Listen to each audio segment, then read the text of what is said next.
네, 상생 임대주택 저번 시간에 지명근 세무사님하고 이 상생 임대주택의 어마어마한 혜택에 대해서 말씀드렸어요. 개정이 됐거든요. 이번 정부 들어서. 그래서 혹시 이전 상대 임대주택을 생각하실 분들은 이번에 개정된 내용이 혜택이 많고 또 요건도 강화된 게 아니라 완화됐죠. 네. 그래서 많은 분들이 혜택 볼 수 있으니까요. 상생 임대주택과 한번 활용해 보시기 바랍니다. 그래서 상생 임대주택에 대해서 많은 분들이 가장 많이 하는 질문들을 좀 뽑아봤습니다. 제가 질문을 하고 우리 지병근 세무사님께서 답변을 해드리겠습니다. 자, 첫 번째 질문입니다.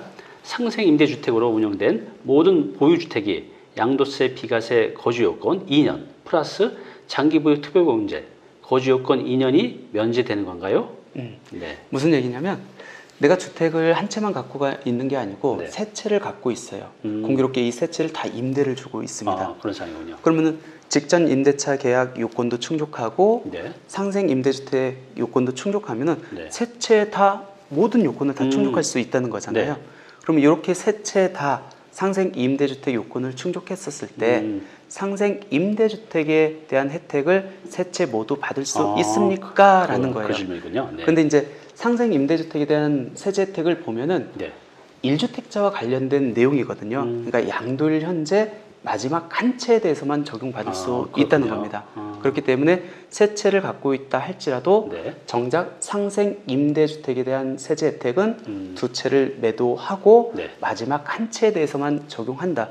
그러면은 어떤 주택을 남기는 게 제일 나을까요? 제일 비싼 거. 그렇죠. 양도 차익이 많은 양도 거. 차익이 큰 거를 남겨가지고 상생 임대주택 요건을 적용받는 게 훨씬 이거 낫겠죠. 중요하네요. 중요하죠. 어떤 걸 맨 마지막에 팔아야 될까? 예, 양도 맞습니다. 차익이 가장 큰 거. 거. 네. 맞습니다. 알겠습니다. 자, 두 번째 질문입니다. 한번 여러분들 들어보시면서 나하고 이제 비슷한 사항이 있다고 하면 참고하시면 될 것 같습니다. 또 궁금한 사항이 있으시면 아래 댓글로 질문하시기 바랍니다. 상생 임대주택으로 인정받기 위해서는 직전 임대차 계약 대비 임대료 5% 이하 인상을 준수해야 하는데 이때 직전 임대차 계약이 무엇인가요? 네, 이것도 궁금하실 것 같아요. 맞아요. 네. 상생 임대주택 요건을 충족하려면은 분명 직전 임대차 계약이 있고 네. 그다음에 상생 임대차 계약을 체결을 해야 됩니다. 여기서 이제 직전 임대차 계약이라는 건 뭐냐면 주택을 취득한 후에 네. 임차인과 체결된 임대차 계약을 의미를 해요. 그러니까 이 부분이 이제 많이 실무에서 지금 이제 쟁점이 되고 있는데 네. 그러면 내가 주택을 취득하기 전에 종전 임대인과 체결한 그 임대차 계약을 그대로 승계받은 경우에는 네. 직전 임대차 계약이 안 된다는 얘기입니다. 승계받으면 안 된다는 예, 거죠? 왜 그러냐면 내가 주택을 취득한 이후에 내가 체결한 게 그렇군요. 직전 임대차 계약이 됩니다. 그래서 실무적으로 가장 많이 질문 들어오는 게 아파트를 분양을 받아요. 네. 근데 이 상생 임대주택에 대한 세제 혜택이 크기 때문에 네. 완공이 되면서 돈이 없으니까 대부분은 전세를 끼워놓고 그쵸? 이 자금으로 주택을 취득하잖아요. 네. 그런 경우에도 직전 임대차 계약 요건을 충족한 걸로 봅니까? 라는 질문을 많이 해요. 그래요. 어떻게 생각하세요? 글쎄요. 어려운데요. 왜 그러냐면 직전 임대차 계약은 내가 소유권을 취득한 이후에 체결한 임대차 계약이어야 되거든요. 이후에. 네. 그러면 잔금일 현재 임대료를 받아가지고 이걸로 잔금을 치렀다고 하면은 내가 소유권을 취득한 이후에 체결한 임대차 계약이 아니겠네요. 그러네요. 그래서 그런 경우 인정이 안 된다라는 겁니다. 주의해야겠네요. 그렇다 보니까 또 이제 이런 질문을 합니다.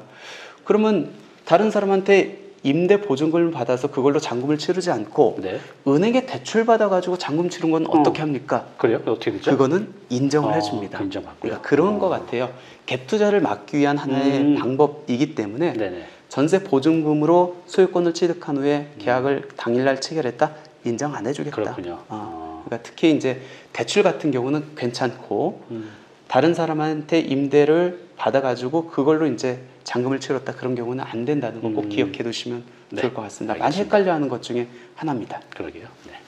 네, 또 질문입니다. 제가 읽어볼게요. 직전 임대차 계약과 상생 임대차 계약에 임차인이 동일해야 하는지. 아까 임대인은 같아야 된다고 했는데 맞아요. 임차인도 동일해야 되나요? 이런 질문도 많이 하거든요. 꼭 직전에 있던 그 임차인한테 네. 그 사람한테 5%를 계속 임대료를 인상해 줘야 되는 겁니까? 네. 라는 질문이에요. 그렇게 되면 이 사람이 살고 싶지 않고 나가려고 하는데 그럼 상생 임대차 계약 요건을 충족할 수 없겠죠. 그렇죠. 네. 그런 취지는 아니기 때문에 직전 임대차 계약과 상생 임대차 계약의 임대인만 동일하면 됩니다. 임대인만. 임차인은 달라도 무방하다. 대신에 직전 임대차 계약 대비해서 네. 상생 임대차 계약은 5%만 올려야겠죠. 5% 이내로. 세입자가 바뀌어도 5%는 꼭 지켜야 된다는 그렇죠. 거네요. 맞습니다. 맞아요. 그게 이제 핵심이다라는 겁니다. 그렇군요. 예. 자, 네 번째 질문입니다. 직전 임대차 계약과 상생 임대차 계약 사이에 시간적 공백, 그러니까 임대인이 직접 거주 또는 이제 공실 등이 있을 수가 있겠죠. 네. 이렇게 공백이 있어도 되나요? 예, 네, 이런 질문도 많이 하거든요. 네. 그러니까 직전 임대차 계약이 끝났으면 바로 연이어서 음. 상생 임대차 계약을 체결해야 됩니까? 라는 질문이에요. 네. 그렇게 되면 내가 공실을 만들고 싶지 않은데도 불구하고 그렇죠. 공실이 날 수도 있잖아요. 그렇죠. 네. 그러니까 요것도 공실 기간도 상관없다. 어. 대신에 직전 임대차 계약 대비 네. 상생 임대차 계약할 때 5% 네. 그 인상만 준수해라. 그러니까 약간의 공실 기간이 있어도 전혀 문제 없다는 겁니다. 이것도 좀 합리적으로 정책이 만들어졌네요. 예, 네. 맞습니다. 네, 다섯 번째입니다. 여러분들 한번 잘 들어보세요. 상생 임대차 계약을 언제까지 체결해야 상생 임대주택으로 인정받을 수 있나요? 네. 상생 임대차 요건 중에 이제 가장 핵심 포인트인 것 같아요. 상생 임대차 계약을 언제까지 체결을 해야 되는지. 그러니까 처음에 법이 만들어졌을 때는 2022년 12월 31일까지 체결하려고 되어 있는데 이번에 이제 정권이 바뀌면서 개정이 돼가지고 2년의 텀을 더 줬습니다. 원래 올해 말까지였는데 2년이 맞아요. 더 연장됐네요. 예, 그러니까 그만큼 요건 충족하기가 수월해졌다는 네. 얘기죠. 2024년 12월 31일까지 네. 이때 계약만 체결을 하면 됩니다. 이때 계약을 체결하라고 했기 때문에 네. 임대가 개시 안 돼도 된다는 얘기예요. 그러니까- 극단적으로 어떤 얘기냐면 2024년 12월 예를 들어 30일 날 임대차 계약을 체결했어요. 네. 그리고 임대는 2025년도에 개시가 됐습니다. 그렇죠. 그럴 경우도 많이 있죠. 네. 그렇죠. 그래도 가능하다. 계약 체결만 2024년 12월 31일까지 들어오면 되고 네. 대신에 이제 계약이 체결됐는지 확인할 필요가 있잖아요. 그렇기 때문에 계약금을 실제로 지급받은 사실을 이제 나중에 확인해야 네. 인정을 해줘야겠죠. 뭐 계좌이체가 됐든가 아니면 뭐 맞습니다. 그거에 대한 영수증이 있다든가. 예, 맞습니다. 그렇게 해서 예. 계약 기준, 잔금 기준이 아니라 이제 계약 기준이니까 2024년 12월 31일까지 계약을 하면 된다는 겁니다. 예, 네. 맞습니다. 자, 여섯 번째 질문입니다. 계약갱신 청구권 행사에 따른 계약도 상생 임대차 계약으로 인정되나요? 네, 이런 질문도 많이 하겠네요. 맞아요. 이런 질문도 많이 하는데 우리가 지금 주택 임대차 보호법에 따라서 임차인은 네. 평생 딱 한 번 계약갱신 청구권을 행사할 수 있습니다. 네. 그러면은 임대인은 방어할 수가 없어요. 그렇죠. 유일하게 방어할 수 있는 게 본인이 들어가 살거나 네. 직계 존속이라든지 비속이 들어가는 사는 방법밖에 네. 없거든요. 그렇지 않은 상황에서는 네. 방어할 수가 없습니다. 그럼 계약갱신 청구권을 행사를 했다라고 하면은 네. 직전에 체결된 임대료를 대비해서 5%밖에 못 올리거든요. 네. 그러면은 직전 임대차 계약이고 이번에 새로 갱신된 계약갱신 청구권을 행사한 임대차 계약은 상생 임대차 계약으로 볼 수 있지 않습니까? 라는 거예요. 그렇죠. 봐준다라는 겁니다. 그래요. 어차피 취지 자체가 임대인의 주거 안정을 보장하기 위한 제도이기 때문에 네. 그게 주택 임대차 보호법에 의한 계약갱신 청구권 행사에 따른 임대차 계약도 상생 임대차 계약으로 봐주겠다는 겁니다. 좀 그렇군요. 합리적이죠? 그러게 합리적으로 많이 바뀌었네요. 예, 맞습니다. 네, 이제 일곱 번째 질문입니다. 등록 임대 주택 사업자의 임대 주택도 상생 임대 주택이 될 수 있나요? 예. 네, 이 질문도 많이 있겠네요. 맞아요. 등록 임대주택 사업자라는 거는 그러니까 지방자치단체도 임대 등록을 네. 하고 또 세무서에도 사업자 등록을 한 분들을 이렇게 의미를 하겠죠. 네. 이분들이 이렇게 양쪽에다 등록하는 이유는 세제 혜택을 적용받고자 하는 분들이 많거든요. 네. 그러면 이분들은 임대 기간, 의무 임대 기간 동안에 무조건 임대료를 5% 내외밖에 못 올리거든요. 그렇죠. 네. 그러면 그 민간 임대주택법에 따라서 임대료 징액 제한이 이미 세팅돼 있는데 그러게요. 이 사람들도 똑같이 직전 임대차 계약, 상생 임대차 계약이 형성이 되거든요. 네, 그러네요. 그러면 이분들도 이번에 상생 임대주택에 대한 혜택을 받을 수 있습니까? 라는 거예요. 네. 아까 취지 자체가 임차인의 주거 안정을 보장해 주기 그렇죠. 위한 것이기 때문에 당연히 등록 임대주택 사업자도 똑같이 직전 임대차 그래요. 계약, 상생 임대차 계약 그 요건만 충족하면은 혜택을 그대로 적용받을 수 있다. 다행이네요. 예. 네. 자, 여덟 번째 질문입니다. 임대주택이 다가구주택인 경우 상생임대주택으로 인정받기 위해 각 호 세대별로 상생임대차 계약을 체결해야 하나요? 이제 다가구주택 같은 경우는 이제 단독주택 범위에 들어가잖아요. 맞아요, 그래서 이런 맞습니다. 질문을 하시는 것 같아요. 예. 네. 그러니까 다가구 주택이 조금 이제 그 애매한 게 뭐냐면 단독 주택 한 채로 봅니다. 그렇죠. 근데 실제 임차인들은 가구별로 들어가 있죠. 그렇죠. 네. 그러면 10가구가 있다고 하면은 임대차 계약이 10장이 나오잖아요. 네. 그러면 요 상생 임대주택 요건을 충족하려면은 분명 직전 임대차 계약하고 상생 임대차 계약이 요건을 갖춰야 되는데 네.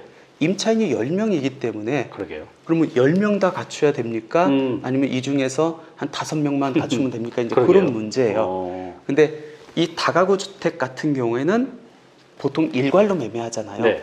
그러니까 단독 주택이기 때문에 일괄로 매매하면은 이 전체를 다 비과세 혜택을 받을 수 있잖아요. 네. 다세대 주택하고는 달리. 네. 그렇기 때문에 다가구 주택을 팔았을 때 전체 통으로 비과세를 받으려면은 네.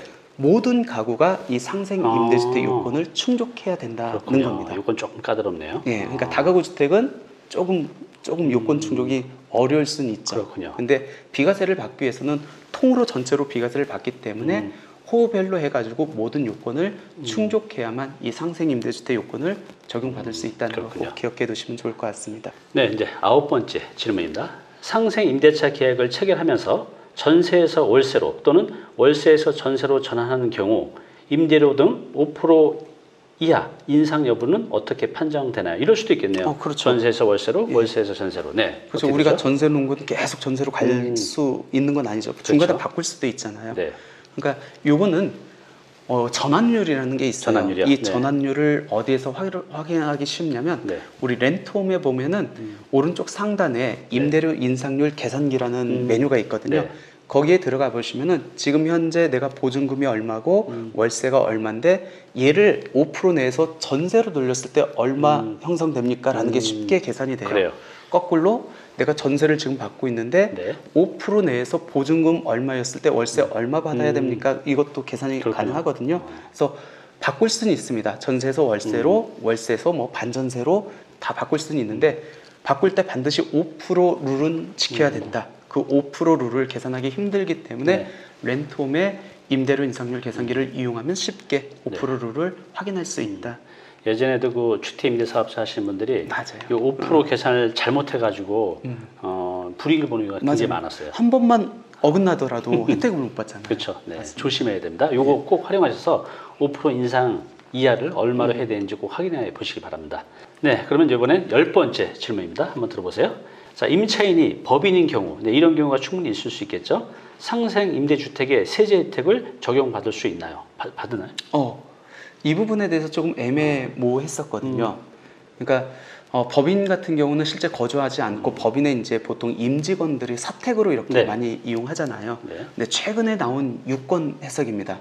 그러니까 임차인이 법인인 경우에도 그 임차 법인의 그 임직원이 상시 주거용으로 사택용으로 사용한다고 하면은 상생 임대주택 혜택 부여할게 그렇군요. 라고 해서 최근에 나온 유권 해석이다. 그러니까 가능하다라고 이렇게 보시면 될 것 자, 같습니다. 이제 법인 경우도 단 조건이네요.